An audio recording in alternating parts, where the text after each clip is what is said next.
사도행전 21장 37절부터 22장 11절까지 말씀 제가 봉독하겠습니다. 바울을 데리고 영내로 들어가려 할 그때에 바울이 천부장에게 이르되 내가 당신에게 말할 수 있느냐 이르되 내가 헬라 말을 아느냐 그러면 내가 이전에 소요를 일으켜 자객 4,000명을 거느리고 광야로 가던 애굽인이 아니냐. 바울이 이르되 나는 유대인이라 소읍이 아닌 길리기아 다소시의 시민이니 청컨대 백성에게 말하기를 허락하라 하니 천부장이 허락하거늘 바울이 층대 위에 서서 백성에게 손짓하여 매우 조용히 한 후에 히브리 말로 말하니라. 부형들아, 내가 지금 여러분 앞에서 변명하는 말을 들으라. 그들이 그가 히브리 말로 말함을 듣고 더욱 조용한지라.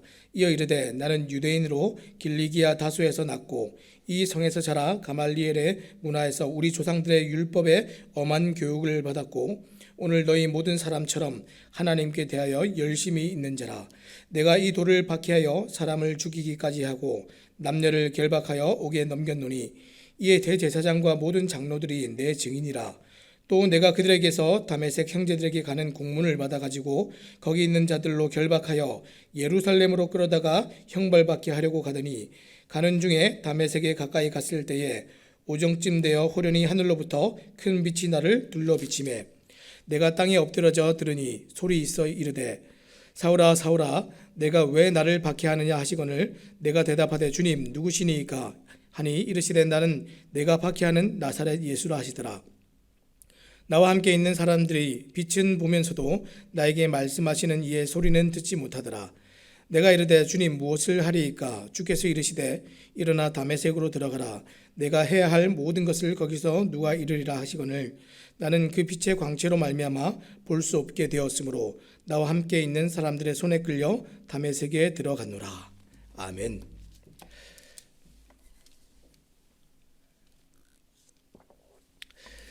오늘 우리가 어떻게 복음을 전해야 합니까? 라는 제목을 가지고 함께 말씀을 나누게 합니다. 어저께 이 말씀이 어떻게 끝났는지 저희가 다시 한번 생각해 보기를 원합니다. 바울은 이제 이 예루살렘에 올라가면 결박당하여서 이방인에게 넘겨지고 죽게 될 것을 알고 있었습니다. 성령님께서 바울에게 이것을 알려주셨고 많은 동역자들에게도 이것을 알려주셨습니다. 이 바울의 주변에 있었던 이 동역자들은 이 바울을 걱정하면서 예루살렘에 올라가지 말 것을 누차 이제 권면을 했지만 그때 바울은 이제 뭐라고 얘기했습니까? 사도행전 21장 13절 말씀해 보니까 바울이 대답하되 여러분이 어찌하여 울어 내 마음을 상하게 하느냐? 나는 주 예수의 이름을 위하여 결박당할 뿐 아니라 예루살렘에서 죽을 것도 각오하였노라 하니 이렇게 얘기했습니다. 어저께 바울이 이런 결단의 각오로 이제 예루살렘에 올라갔고 그간 이방인 사역의 결과들을 예루살렘 교회에 보고를 했습니다. 그리고 유대인들의 오해를 풀기 위해서 성전에 들어가서 제사도 드렸습니다. 하지만 이미 바울에 대한 이 편견을 가지고 있는 이 유대인들 틈에 들어가는 것은 굉장히 위험한 일이었습니다. 바울은 이것을 알고도 성전에 들어갔고 이 유대인들은 이 바울을 보자마자 바로 붙잡았습니다. 이제 바울이 성전 밖으로 이제 끌려 나오고 바울을 끌고 나온 무리가 이 천부장과 이 백부장이 오기까지 계속해서 바울을 때리고 있었습니다. 자, 로마 군인들이 이제 도착해서 이제 바울을 쇠사슬로 결박을 했고 이 난폭한 군중은 계속 바울을 해하기 위해서 뒤에 계속 쫓아오고 있는 상황이 이제 마지막으로 이제 끝나는 상황이었습니다. 자, 이렇게 험악한 상황에서 바울은 어떤 생각을 했을까요? 우리 같으면 괜히 오해를 풀려고 성전에 갔다가 이게 무슨 봉변인가 아마 이런 생각을 했을 수 있습니다. 그런데 바울은 이런 상황에서조차도 많은 모여있는 유대인들에게 복음을 전할 좋은 기회다 이렇게 생각을 했습니다. 그래서 자신의 변호를 명분 삼아서 지금 이제 복음을 전하려고 한 것이 오늘 우리가 보고 있는 이 본문입니다. 자, 오늘 본문 이제 37절 말씀부터 제가 읽겠습니다. 사도행전 21장 37절입니다. 바울을 데리고 영내로 들어가려 할 그때에 바울이 천부장에게 이르되 내가 당신에게 말할 수 있느냐 이르되 내가 헬라 말을 아느냐. 지금 천부장의 개입으로 이 성난 무리들로부터 바울이 지금 분리가 되었습니다. 지금 이 로마 군인들의 비호를 받으면서 이 로마 군인들의 이 병영으로 지금 끌려가고 있는 상황인데, 사실 그 순간에 가장 안전한 곳이 어디겠습니까? 지금 로마 사람들의 진영이 있는 그곳으로 가는 것이 사실 가장 안전한 장소입니다. 그런데 바울은 그 순간 이 천부장에게 지금 한마디를 건넸습니다. 이때 바울은 이 로마 제국의 공용어였던 헬라어로 지금 말을 했습니다. 당시 이 말을 할 줄 아는 사람은 어느 정도 신분과 교양을 갖춘 사람으로 여겨졌기 때문에 천부장이 이 바울을 굉장히 새롭게 봤습니다. 천부장이 이 말을 듣는 순간 깜짝 놀라서 바울이 이 헬라어로 말하는 것을 듣는 순간 네가 헬라어를 아느냐? 이렇게 물어봤습니다. 이 천부장은 이 바울이 과거에 난을 일으켰던 또 애굽인이 아닌가 하고 추측을 하기도 했습니다. 그래서 38절 말씀해 보니까 이렇게 기록합니다.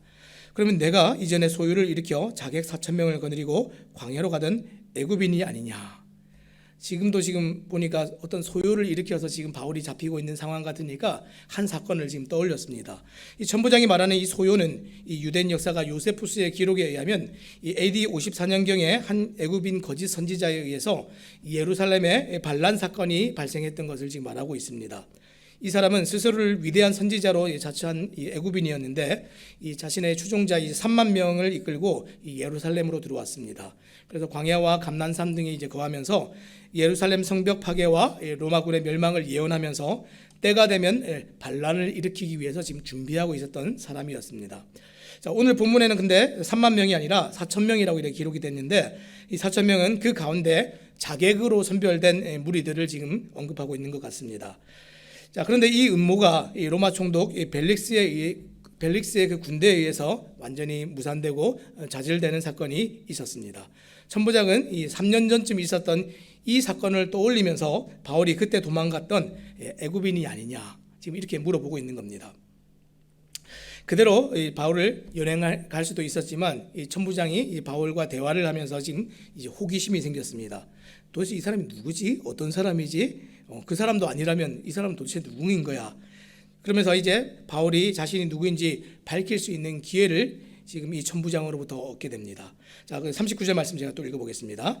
바울이 이르되 나는 유대인이라 소업이 아닌 길리기아 다소시의 시민이니 청컨대 백성에게 말하기를 허락하라 하니. 바울은 자신은 그 애굽인이 아니라 유대인이라고 지금 말을 했습니다. 그리고 그 다음 표현은 천부장을 더 놀라게 했습니다. 바울이 자신을 길리기아 다소 시민이라고 소개했기 때문입니다. 나중에 더 뒤로 가면 자신이 이제 심지어 로마인이다 이렇게까지 얘기할 때는 더 놀라게 되지요. 자, 바울은 자신에게 대한 이 부정적인 이미지를 씻어내기 위해서 자신의 출신지인 이 길리기아의 다소가 결코 작은 도시가 아님을 지금 강조하고 있습니다. 실제로 다소는 이 헬레니즘 중심의 훌륭한 대학에 있는 문화적 수준이 굉장히 높은 도시가 이 다소였습니다. 자, 이러한 소개는 이 천부장의 의심을 해소하고 신뢰를 주기에 정말 충분했습니다. 하지만 바울은 자신의 안전을 도모하기 위해 이런 소개를 한 것이 아니라 이 성전에 모여 있는 많은 유대인들에게 복음 전할 기회를 얻고자 지금 이런 얘기들을 하고 있습니다. 그래서 39절 하반절에 뭐라고 기록했습니까? 청컨대 백성에게 말하기를 허락하나 하니 이렇게 얘기했습니다. 천부장은 바울이 다소의 시민이라는 말에 놀라 말하기를 허락해 주었습니다. 자, 바울은 곧 오르던 그 층대에 멈춰서서 지금 뒤따르면서 바울을 죽여라 이렇게 얘기하고 있는 그 사람들을 향해서 무리를 향해서 말을 시작합니다. 자, 40절입니다. 천부장이 허락하거늘 바울이 층대 위에 서서 백성에게 손짓하여 매우 조용히 한 후에 히브리 말로 말하니라. 사람들이 너무 시끄러우니까 양손을 이렇게 딱 들어 올려서 백성들을 조용히 시킨 다음에 바울이 히브리 말로 말을 하기 시작했습니다. 지금 여기서 히브리 말은 이 구약 시대의 히브리어와는 좀 다른 이 히브리어입니다. 이 포로기 이후에 이 팔레스타인 유대인들이 사용했던 지금 아람어를 지금 가리키고 있는 겁니다. 이 당시 히브리어를 하는 유대인들이 굉장히 소수였습니다. 그런 청중의 이해를 돕기 위해서 바울이 지금 이 아람어로 지금 변론을 하는 것입니다. 지금 아무도 생각지 못한 이 뜻밖의 상황에 천부장도 유대인들도 모든 모여 있는 사람들이 다 놀랐습니다.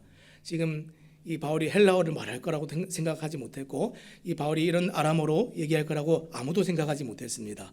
자, 그러면서 뗀 첫 마디가 무엇입니까? 자, 1절과 2절입니다. 부형들아, 내가 지금 여러분 앞에서 변명하는 말을 들으라.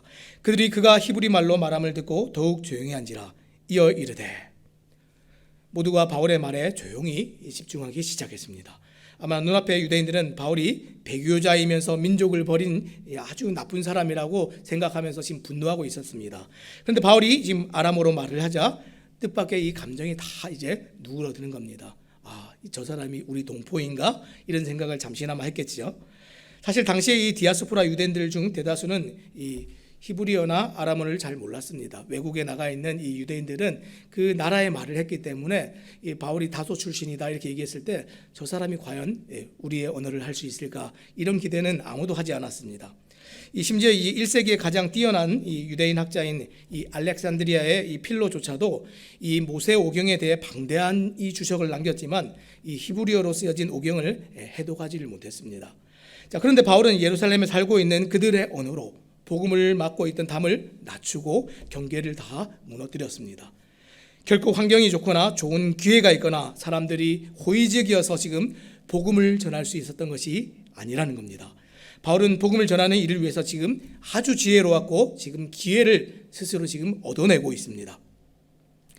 사랑하는 여러분, 오늘 우리가 이 복음을 전할 때 환경이 어려워서 전하지 못한다 하는 말을 제일 많이 하고 있습니다.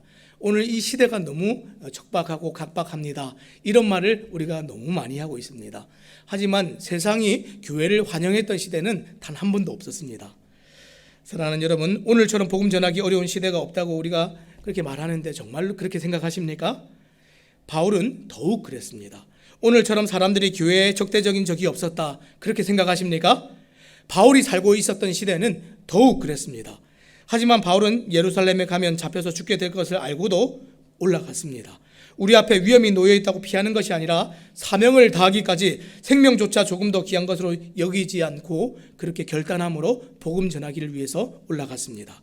그 선택의 결과가 지금 생각보다 좋지 않았습니다. 성전에 들어가서 오해를 풀겠다 이랬는데 지금 붙잡혀서 매도 맞고 지금 정말 죽게 생겼습니다. 결코 복음 전하기 좋은 환경이 아니었고 누가 보아도 결코 좋은 타이밍이 아니었습니다. 우리는 정말 타이밍이 되면 그때 전하겠습니다 이렇게 말하지만 바울은 정말 좋은 그 시간이 아니었습니다. 바울은 복음 전하기 좋은 여건이나 복음 전하기 좋은 타이밍이 따로 있다고 지금 생각하지 않았습니다. 그저 사람들이 모여 있는 것이 가장 좋은 환경이고 그 사람들을 만나는 순간이 그저 좋은 타이밍이라고 그렇게 여겼습니다. 바울은 자기를 해하려고 모인 사람들을 앞에 두고 자신의 안위를 생각하지 않고 오직 그 사람들이 듣도록 기회를 엿보고 그들이 들을 수 있는 그 짧은 찰나의 시간에 지금 복음을 전한 것입니다. 사랑하는 여러분, 오늘 우리는 어떻게 복음을 전해야겠습니까? 환경과 여건과 타이밍과 혹은 사람들이 나에게 어떤 비난과 말이나 태도를 보일 것에 대한 나의 안위를 계산하고 생각한다면 우리는 절대로 복음을 전할 수가 없습니다. 다 따지면 우리가 어떻게 복음을 전할 수 있겠습니까? 이 모든 것을 다 따지면 우리는 복음 전할 시간이 주어지지 않습니다. 때를 기다린다고 기회가 생기는 것이 아닙니다. 누구를 만나든 만난 그때가 복음을 전할 기회입니다. 누구를 만나든 만날 그때가 복음을 전할 기회이고 그 순간에 하나님께서 나에게 말씀하신 그것을 우리는 전해야 됩니다. 결과를 두려워한다면 바울은 그 누구에게도 복음을 전하지 못했을 겁니다. 그것을 듣지 않을 것이다 염려했다면 바울은 아마 그 순간에 입을 다물었을 겁니다. 잘 들으면 좋겠지만 듣고 믿는 것은 그 사람들의 몫이고 하나님께서 믿게 하시는 것은 또 하나님의 역사입니다. 자, 그러면 예수님께 적대적인 사람들에게 어떻게 복음을 전하면 좋을까요?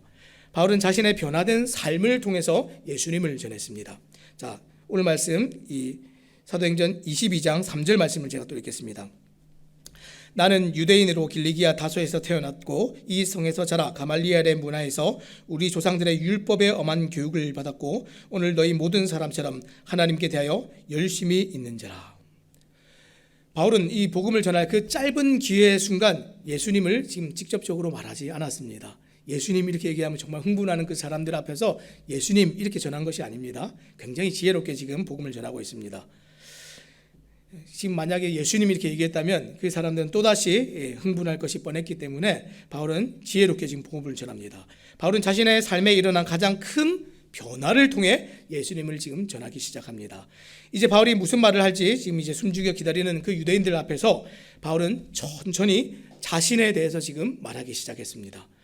당시 어떤 인물을 정의할 때 이 전형적인 이 소개하는 틀이 있었는데 바울은 그 틀에 맞춰서 지금 자기를 소개합니다. 출생과 성장 그리고 교육과 직업 순으로 자신을 이렇게 소개합니다. 그는 유대인으로 길리기아 다소에서 태어났습니다. 그의 부모는 디아스포라 유대인으로 일찍이 지금 이스라엘을 떠나서 다소에 정착해서 살았습니다. 그러나 바울이 어렸을 때 그의 교육을 위해서 지금 예루살렘으로 다시 이주를 한 것으로 보입니다. 덕분에 바울은 이 성, 지금 얘기하고 있는 이 예루살렘에서 자신이 자랐다라고 말하고 있습니다. 그리고 이어 바울이 어떤 교육을 받고 자랐는지도 소개하고 있습니다. 바울은 당대 최고의 율법학자였던 가말리엘에게서 직접 가르침을 받았습니다. 여기까지 말했을 때 사람들은 그 율법에 대한 정통성에 대해 더 이상 따져 물을 수가 없었습니다. 왜 그러냐면 이 가말리엘이 굉장히 대단한 사람이었기 때문에 그렇습니다. 이 가말리엘은 당대 유명한 랍비로 유대인들 가운데 가장 존경받는 인물이 이 가말리엘이었습니다. 그는 이 유대인들로부터 우리의 랍비라는 최고의 칭호를 불리어지는 이 7 랍비 중에 한 사람이었습니다. 그리고 그 중에서도 단연 최고로 인정되는 랍비가 이 가말리엘이었습니다. 오늘날 우리가 이 현대식으로 좀 표현하면 정말 국민 랍비였습니다. 국민 랍비. 가말리엘이 죽었을 때 사람들이 뭐라고 얘기했냐면 율법의 영광이 떠났고 깨끗함과 거룩함이 죽었다. 이렇게까지 얘기했습니다. 우리가 어떻게 더 이상 율법을 스스로 해석할 수가 있겠는가? 진짜 대단한 사람이 죽었는데 이렇게 얘기한 것이죠. 바울이 이 가말리엘에게서 율법을 배웠다는 것은 그 누구에게 못지않게 이 율법에 정통했다는 것을 말해주고 있습니다. 바울은 이것을 강조하기 위해서 엄한 교육을 받았다 이렇게 덧붙이기도 했습니다. 그런데 이런 소개를 통해 바울은 자신이 유대인이고 율법에 정통하며 하나님께 대해서는 누구에게도 뒤지지 않는 열심을 가진 자라는 것을 지금 강조했습니다. 쉽게 말해 내가 예수님을 믿기 전에는 모든 삶의 가치와 방향이 당신들과 당신들의 그 열심과 별반 다르지 않았습니다. 이 얘기를 한 것입니다. 오히려 예수님을 모를 때 그는 그런 삶에 오히려 당신들보다 더 진심이었고 열심이었던 사람이라는 것을 지금 강조하고 있는 겁니다. 그래서 바울이 어느 정도까지 율법을 따라 사는 일에 열심이었는지 계속 소개합니다. 자, 4절 5절입니다. 내가 이 돌을 박해하여 사람을 죽이기까지 하고 남녀를 결박하여 옥에 넘겼노니 이에 대제사장과 모든 장로들이 내 증인이라. 또 내가 그들에게서 다메섹 형제들에게 가는 공문을 받아가지고 거기 있는 자들로 결박하여 예루살렘으로 끌어다가 형벌받게 하려고 가더니. 지금 바울의 말에 한번 주목해 보시면 바울이 얼마나 율법에 진심이었고 열심이었는지 그것이 지금 핵심이 아닙니다. 자신의 이 무지한 열심을 설명하면서 내가 이 돌을 박해하여 라고 얘기했습니다. 바울의 초점은 자신이 정말 너무 무지했기 때문에 예수 그리스도의 십자가의 돌을 받아들이지 못했고 믿지도 않았고 당신들보다 더욱 박해하면서 내가 그렇게 살았습니다. 자신을 소개하며 사람들의 관심을 지금 어디로 데리고 가고 있습니까? 예수님께로, 복음으로 지금 끌고 가고 있습니다. 이것이 지금 지어낸 말이라고 여길 수 있는 사람들이 혹 있을 것 같아서 바울은 증인도 있고 증거도 있다 이렇게 얘기했습니다. 누가 증인이고 무엇이 증거입니까? 자, 5절 말씀해 보니까 이에 대제사장과 모든 장로들이 내 증인이라. 또 내가 그들에게서 다메섹 형제들에게 가는 공문을 받아가지고 거기 있는 자들도 결박하여 예루살렘으로 끌어다가 형벌받게 하려고 가더니 이렇게 얘기했습니다. 바울의 증인은 그 당대의 대제사장과 산헤드린의 모든 장로들이 증인이었습니다. 그리고 바울이 이전에 교회를 박해하는 자였다는 것이 지금 공문으로 지금 다 남아 있습니다. 도대체 이 사람은 어떤 삶을 살았던 거야? 라고 사람들이 아마 감탄했을 겁니다. 하지만 바울에게 있어서 그 삶은 영광스러운 삶이라기보다 수치스럽고 정말 부끄러운 삶이었습니다. 그래서 바울은 즉시 자신이 얼마나 대단했던 사람이었는지 그 무용담을 전하려고 했던 것이 아니라 자신의 지금 이 변화를 통해 무엇을 드러내려고 하는지 지금 설명하고 있습니다. 자, 6절부터 이제 9절입니다. 가는 중 다메섹에 가까이 갔을 때 오정쯤 되어 호련히 하늘로부터 큰 빛이 나를 둘러 비치매 내가 땅에 엎드려져 들으니 소리에서 이르되 사울아 사울아 내가 왜 나를 박해하느냐 하시거늘 내가 대답하되 주님 누구시니까 하니 이르시되 나는 내가 박해하는 나사렛 예수라 하시더라. 나와 함께 있는 사람들이 빛을 보면서도 나에게 말씀하시는 이의 소리는 듣지 못하더라. 바울은 유대인들 앞에서 이 자신의 율법적인 이 실력을 한번 발휘해 볼 수 있는 좋은 기회이고 충분히 그럴 수 있는 능력이 있었습니다. 그런데 구약의 모든 말씀을 통해 그들의 모든 지식을 눌러놓을 수도 있었지만 그렇게 하지 않았습니다. 바울이 전한 복음은 지금 신학적인 주제나 지금 논쟁이 아니었습니다. 많은 지식을 드러내고 자랑할 수 있었던 바울이 자랑했던 것은 자신이 만났던 예수님이었습니다. 그저 박해자 사울이었던 자신에게 일어났던 지금 한 사건을 지금 사람들에게 말하고 있습니다. 그리고 그 대단했던 자신이 예수님을 만났을 때 얼마나 무력했는지도 말해주고 있습니다. 자, 이제 마지막 10절 11절입니다. 내가 이르되 주님 무엇을 하리이까? 주께서 이르시되 일어나 다메섹으로 들어가라. 내가 해야 할 모든 것을 거기서 누가 이르리라 하시거늘 나는 그 빛의 광채로 말미암아 볼 수 없게 되었으므로 나와 함께 있는 사람들의 손에 끌려 다메섹에 들어갔노라.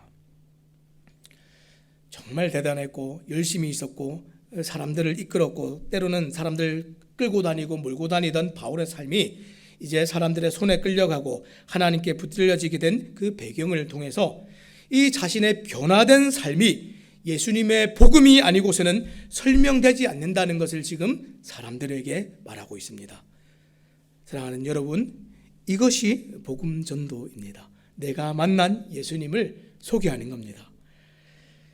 바울은 그 누구보다 이 도에 관해 예수님의 십자가와 복음에 관해 적대적인 사람이었습니다. 박해하는 사람이었습니다. 그 누구보다 예수님 없는 삶을 살았고 그 누구보다 하나님을 몰랐고 그 누구보다 하나님 없는 세상에서 살았던 사람이 이 바울이었습니다. 세상적이고 세속적이었습니다.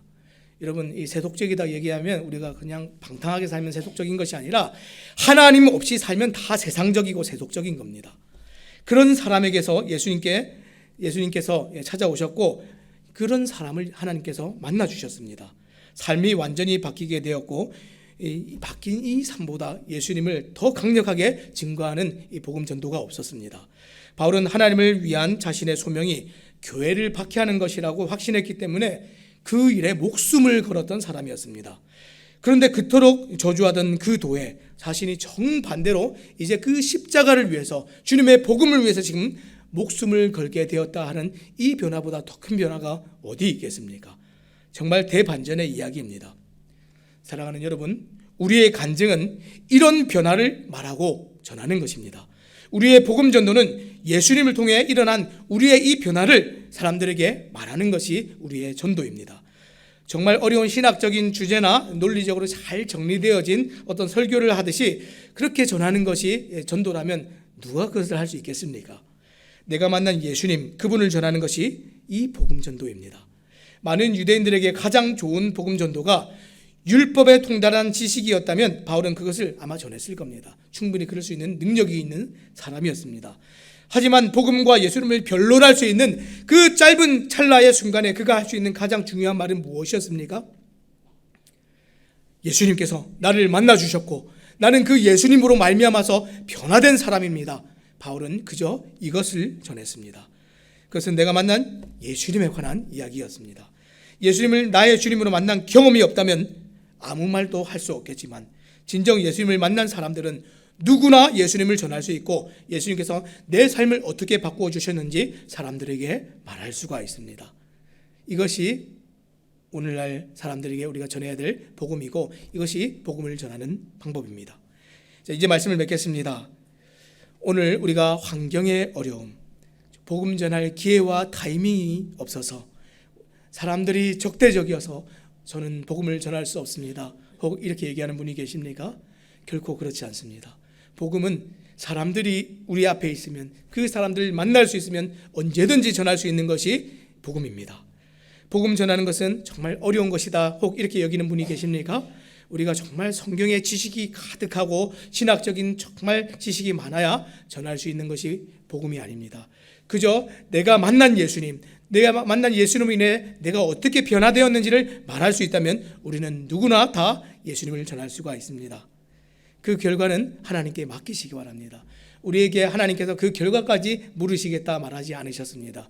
그저 우리에게 맡기신 것은 이 복음을 전하라 하신 것이 우리의 사명인 줄 아시고 오늘 하루를 살아가실 때에 오늘 이 시대의 척박함과 환경의 어려움과 사람들의 적대적인 것과 나의 정말 이 연소함을 다 뒤로 하시고 그저 내가 자랑할 것은 예수님밖에 없다는 것을 생각하시고 내가 만난 예수님, 나를 변화시킨 그 예수님을 전하며 오늘도 그렇게 살아가시는 새삼침대교의 모든 성도님들 되시기를 우리 주님의 이름으로 부탁드립니다.